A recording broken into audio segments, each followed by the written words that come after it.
नमस्कार दोस्तों, स्वागत है एक बार फिर से आपका पॉलिटी स्टडी यूट्यूब चैनल पर। और हम बात कर रहे हैं वीकली करंट अफेयर।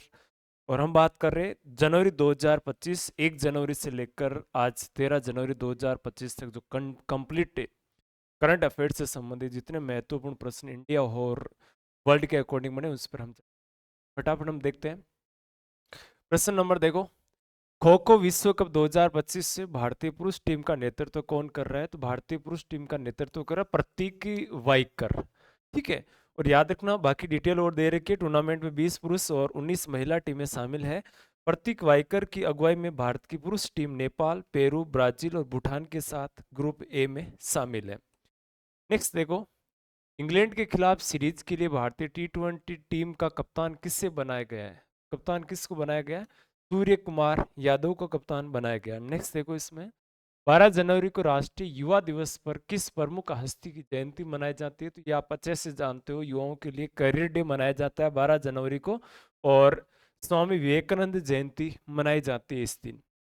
प्रत्येक वर्ष 12 जनवरी को राष्ट्रीय युवा दिवस करियर डे के रूप में ये दिन स्वामी विवेकानंद की जयंती के उपलक्ष्य में मनाया जाता है। प्रयागराज में महाकुंभ 2025 किस अवसर पर शुरू हुआ? तो ये शुरुआत पौष पूर्णिमा के अवसर पर इसकी शुरुआत। विश्व में सबसे बड़ा आध्यात्मिक और सांस्कृतिक समागम कुंभ महाकुंभ 13 जनवरी 2025 को प्रयागराज में पौष पूर्णिमा पर अमृत स्नान के साथ शुरू हुआ। प्रयागराज में त्रिवेणी संगम पर कौन सी नदियां मिलती है? प्रयागराज में जहां पर त्रिवेणी संगम बनता है वहां गंगा, यमुना, सरस्वती, यानी गंगा, जमुना, सरस्वती जो नदियां हैं वो एक साथ मिलती है इसमें। जनवरी 2025 में बिग डेटा और डेटा साइंस के संबंध में भारत किससे जुड़ गया है? तो भारत किससे जुड़ गया है? भारत आधिकारिक की सांख्यिकी के लिए बिग डेटा और साइंस पर संयुक्त राष्ट्र विशेषज्ञों की समिति के साथ इसमें जुड़ा है। प्रवासी भारतीय सम्मान पुरस्कार 2025 किसे प्रदान किया गया है? प्रवासी भारतीय सम्मान पुरस्कार सैयद अनवर खुर्शीद को प्रदान किया गया। और याद रखना कि ये प्रवासी मनाया जाता है। वैसे प्रवासी भारतीय दिवस कब मनाते हैं? ये मनाते हैं 9 जनवरी को। और ये याद रखना है कि ये आयोजन है 9 से 11 जनवरी 2025 को। ये इसका शुरुआत और इसका आयोजन हुआ अपने। ठीक है। नेक्स्ट यहाँ से पॉइंट ये नोट करना है कि 2003 से इसकी शुरुआत हुई थी। 2003 से ये मनाया जा रहा है। कब से मनाया जा रहा है? तो 2003 से मनाया जा रहा है। अभी उड़ीसा में हो रहा है। थर्ड आई एशियन फिल्म फेस्टिवल का 21वां संस्करण 10 जनवरी से 16 जनवरी 2025 तक किन शहरों में आयोजित किया जाएगा? ये किया जाएगा मुंबई और ठाणे में। जनवरी 2025 में Mazagon dock ship builders limited द्वारा भारतीय नौसेना को सौंपी गई छठी स्कॉर्पियन पनडुब्बी का नाम क्या है? तो पनडुब्बी का नाम है वागसीर नाम की पनडुब्बी है इसमें। नेक्स्ट देखो, जनवरी 2025 में लॉस एंजिल्स में जंगल की आग की तीव्रता में किस प्राकृतिक कारक ने योगदान दिया? तो सांता एना हवाएं जो है ना, उन्होंने जो जंगल की आग हुई थी उस आग को और ज्यादा फैला दिया। लॉस एंजल्स जंगल की आग में कहर बरपाया। और सांता एना की तेज हवाओं और इन्होंने और ब्रिजन की गति 100 मील प्रति घंटे की पहुंच से परिस्थितियां बेहद शुष्क है। दुबई के अरब प्लास्ट 2025 में 125 कंपनियों वाले भारतीय प्रतिनिधि मंडल का नेतृत्व किस संगठन ने किया, जिसने टिकाऊ विनिर्माण समाधानों और सर्कुलर अर्थव्यवस्था पहलों पर जोर दिया? तो कौन सा है? PLEXCONCIL। नेक्स्ट देखो, प्लास्टिक के संदर्भ में है। प्लास्टिक केमिकल्स के लिए पश्चिमी एशिया के प्रमुख व्यापार प्रदर्शनी अरब प्लास्टिक 17वां संस्करण 7 जनवरी 2025 को दुबई में शुरू हुआ। Plastic expose promotion council of India, यानी इसको हम कह सकते PLEXCONCIL के नेतृत्व में भारत का प्रतिनिधित्व 125 कंपनियां इसमें शामिल है। 26 जनवरी 2025 को नई दिल्ली में के कर्तव्य पथ पर, यानी राजपथ जो है, 26वें 76वें गणतंत्र दिवस परेड को देखने के लिए कितने विशेष अतिथियों को आमंत्रित किया गया है?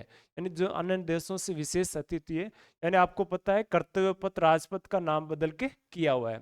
कितने मुख्य अतिथि है, तो इसमें विशेष अतिथि 10,000 आमंत्रित किए। ठीक है, विशेष अतिथि इसमें शामिल है। स्वर्णिम भारत के वास्तुकार के रूप में जाना जाता है इसको। ठीक है, नेक्स्ट देखो, जनवरी 2025 में घाना के राष्ट्रपति कौन बने? तो घाना के राष्ट्रपति बने जॉन ड्रामानी महामा। घाना राष्ट्रीय सांख्यिकी कार्यालय एनएसओ के अनुसार वित्त वर्ष 2025 में भारत के लिए अनुमानित जीडीपी विकास दर क्या है? जीडीपी विकास दर है वो कितनी है? तो 6.4% जीडीपी विकास दर का अनुमान बताया है। 18वां प्रवासी भारतीय दिवस 8 से 10 जनवरी 2025 तक कहाँ आयोजित किया गया? तो ये आयोजित हुआ भुवनेश्वर उड़ीसा में। 18वां प्रवासी भारतीय दिवस यानी 8 से 10 जनवरी, याद रखना। ये कहाँ, सॉरी ये करना, 9 से 11 जनवरी ये कहाँ आयोजित हुआ? ये आयोजित हुआ भुवनेश्वर उड़ीसा में।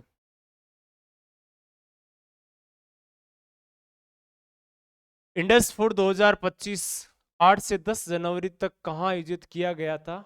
ये इंडस फूड आयोजित किया ग्रेटर नोएडा में। नेक्स्ट देखो, एथलेटिक्स फेडरेशन ऑफ इंडिया के नए अध्यक्ष के रूप में किसे चुना गया? तो एथलेटिक्स फेडरेशन ऑफ इंडिया के बहादुर सिंह सागू को नए अध्यक्ष चुना गया है। और ये पुरुष शॉर्ट पुट के एशियाई खेलों के चैंपियन रह चुके को एथलेटिक्स फेडरेशन एएफआई का नया अध्यक्ष चुना गया। चंडीगढ़ में 2 दिवसीय वार्षिक आम सभा की बैठक 7 जनवरी 2025 के दौरान चुनाव की घोषणा की गई। इसरो के नए अध्यक्ष के रूप में किसे नियुक्त किया गया है? तो वी नारायणन इसरो के नए अध्यक्ष के रूप में चुना गया है, सोमनाथ के स्थान पे।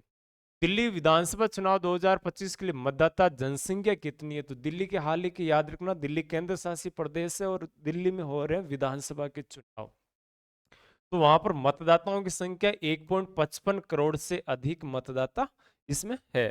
ठीक है, ये अभी हाल ही में निर्वाचन आयोग ने, और मतदाताओं के लिए 13,033 मतदान केंद्र स्थापित किए जाएंगे। जनवरी 2025 तक भारत के वर्तमान मुख्य चुनाव आयुक्त कौन है? तो जनवरी 2025 तक है राजीव कुमार वर्तमान में चुनाव आयुक्त। नेक्स्ट देखो, जम्मू और कश्मीर की रियासी जिले में स्थित Udhampur Srinagar Baramulla rail link USBRL परियोजना का हिस्सा भारत के पहले केबल स्टेट रेल पुल का नाम क्या है? तो नाम है अंजी खाद पुल। ठीक है, नेक्स्ट देखो, किस भारतीय संगठन ने भारत में एआई अपनाने और विकास को बढ़ावा देने के लिए माइक्रोसॉफ्ट के साथ भागीदारी की है? बहुत महत्वपूर्ण सवाल है। इंडिया एआई, याद रखना, एआई आर्टिफिशियल इंफॉर्मेशन देने से संबंधित है, यानी जानकारी। आप जब भी गूगल सर्च करते हो तो सबसे पहले आपके लिए यही होता है कि सर्चिंग ऑप्शन क्या चाहिए, एआई या फिर मान लो कि इसके माध्यम से एक सर्चिंग इंजन के तौर पे काम कर रहा है। आर्टिफिशियल इंटेलिजेंस इसको कहा जाता है, बढ़ावा देने का उद्देश्य। इंडिया एआई याद रखना है। 2025 में British junior open squash tournament में अंडर 17 गर्ल्स सिंगल्स का खिताब किसने जीता? तो ये जीता था अनाहत सिंह ने जीता था, 16 वर्षीय। भारत पोल पोर्टल का प्राथमिक उद्देश्य क्या है? भारत पोल पोर्टल का प्राथमिक उद्देश्य आपराधिक जांच में अंतर्राष्ट्रीय सहयोग को बढ़ावा देना प्रमुख उद्देश्य इनका है। ठीक है, नेक्स्ट देखो, अपराधों की जांच। भारत पोल पोर्टल किस एजेंसी ने विकसित किया? तो ये एजेंसी है केंद्रीय जांच ब्यूरो सीबीआई, जिसको central bureau of investigation. Arrow India 2025 का 15वां संस्करण 10 से 14 फरवरी 2025 तक कहाँ आयोजित किया जाएगा? तो ये आयोजित किया जा रहा है 10 से 15 फरवरी तक, तो ये किया जाएगा बेंगलुरु में। माइक्रोसॉफ्ट के चेयरमैन और सीईओ कौन है जिन्होंने जनवरी 2025 में भारतीय प्रधानमंत्री नरेंद्र मोदी से मुलाकात की? सत्य नडेला। 9 साल तक पद पर रहने के बाद जनवरी 2025 में कनाडा के प्रधानमंत्री के पद से किसने इस्तीफा दिया? तो याद रखो, जस्टिन ट्रूडो, जो हाल ही में विवादों में भी रहे थे, इस्तीफा देने की घोषणा की है। एम्यूनिशन कम टोरपीडो कम मिसाइल बोर्ज के निर्माण का ठेका किस कंपनी को दिया गया है? तो ये कौन सी कंपनी है इस मिसाइल का निर्माण करेगी? सूर्य दीप्ता प्रोजेक्ट प्राइवेट लिमिटेड थाने की कंपनी ये करेगी। कौन सा स्टेशन नमो भारत ट्रेन को मेट्रो की नीली और गुलाबी लाइनों से जोड़ता है? कौन सा है? तो आनंद विहार। स्टेशन। 67वें राष्ट्रीय शॉटगन चैंपियनशिप 2024 में पुरुषों के 10 मीटर एयर पिस्टल फाइनल्स का विजेता कौन था? तो ये है वरुण तोमर, इसके विजेता थे। नेक्स्ट देखो, इसमें 42वें भारत फ्रांस नौसेना अभ्यास वरुण में भाग लेने के लिए 2025 में गोवा पहुंचे फ्रांसीसी नौसेना के परमाणु प्रेरित विमान वाहक पोत का नाम क्या है? तो विमान पोत का नाम है चार्ल्स दे गोल। नेक्स्ट देखो, इसमें भारत का मेट्रो नेटवर्क किस मील का पत्थर पार कर चुका है जिससे ये दुनिया का तीसरा सबसे बड़ा मेट्रो नेटवर्क बन गया है?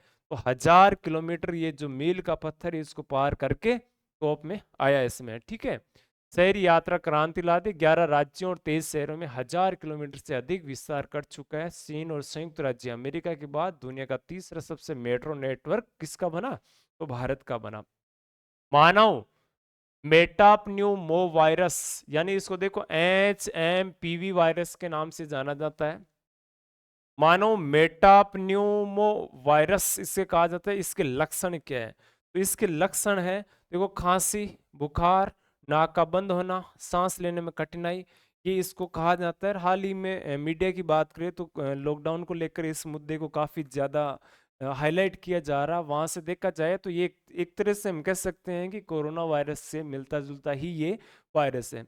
दूसरी तरफ कुछ मानो कि विपक्षी और कुछ विशेषज्ञ ये भी कह रहे हैं कि सरकार जो जीडीपी है वो गिरती जीडीपी के कारण इस प्रकार के वायरस को क्रिएट कर रही है, फिर ज्यादा भाव दे रही है। हालांकि हमारी जीडीपी की बात करें तो 6.4% जीडीपी अनुमान रहने के, हालांकि 7 से कम है, तो ये भी एक बड़ी बात इसमें है।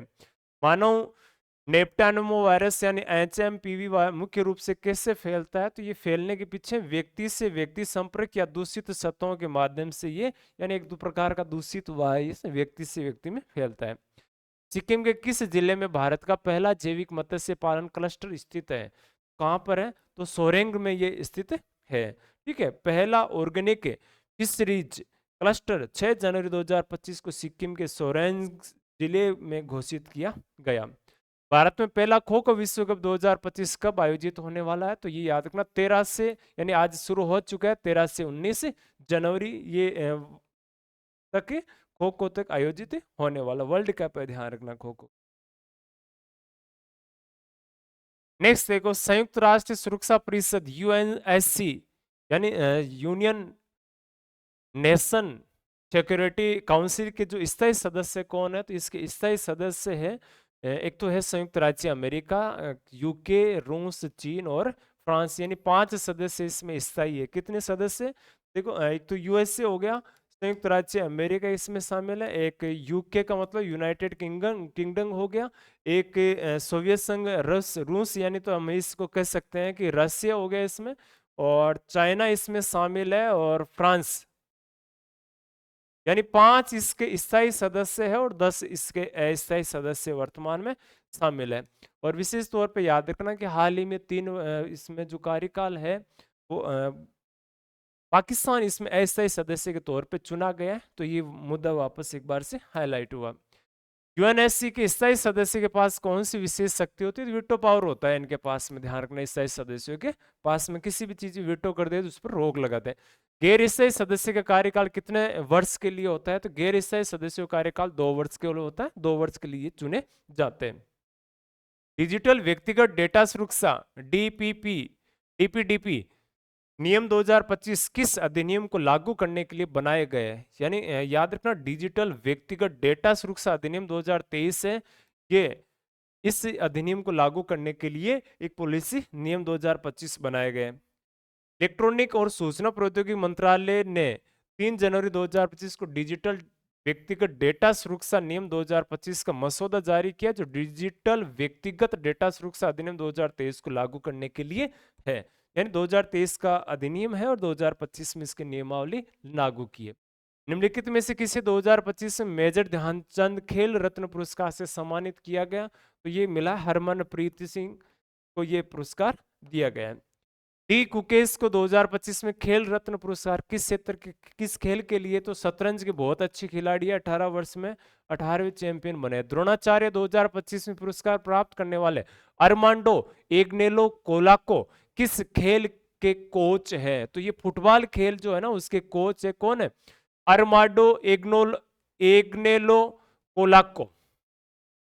नेक्स्ट देखो, मणिपुर में भारत म्यांमार सीमा के साथ बाड़बंदी का कार्य जनवरी 2025 में किस स्थान पर पूरा हुआ? तो बाड़बंदी का जो है ना वो मोरे स्थान पे जाके पूरा हुआ। नेक्स्ट देखो, दिसंबर 2024 में यूनिफाइड पेमेंट इंटरफेस यानी जिसको आप यूपीआई बोलते हैं ना, कितने वित्तीय लेन देन को प्रोसेस किया, यानी इसके माध्यम से यूनिफाइड। एक तो देखो ये पूछा जाता है कि यूपीआई का पूरा नाम क्या है, तो यूनिफाइड पेमेंट्स इंटरफेस है। और फिर कितना इसमें हमने पेमेंट कर चुके हैं, तो इसमें देखो 16.73 बिलियन इसमें हम वित्तीय लेन देन कर चुके हैं। रोमानिया और बुल्गारिया आधिकारिक रूप से शेंगेन जोन के पूर्ण सदस्य कब बने? तो ये पूर्ण सदस्य बने 1 जनवरी 2025 को, और 1 जनवरी 2000 शेंगेन जोन के पूर्ण सदस्य के तौर पर इनको दर्जा दिया गया है। यहाँ से अगर हम बात करें तो ये करंट अफेयर से संबंधित महत्वपूर्ण जानकारी, और आपको जो डिस्क्रिप्शन लिंक है उसमें आपको एक तो ये मिलेगा कि टेलीग्राम जो चैनल है अपना, उसमें ये पीडीएफ भी उपलब्ध हो जाएगी।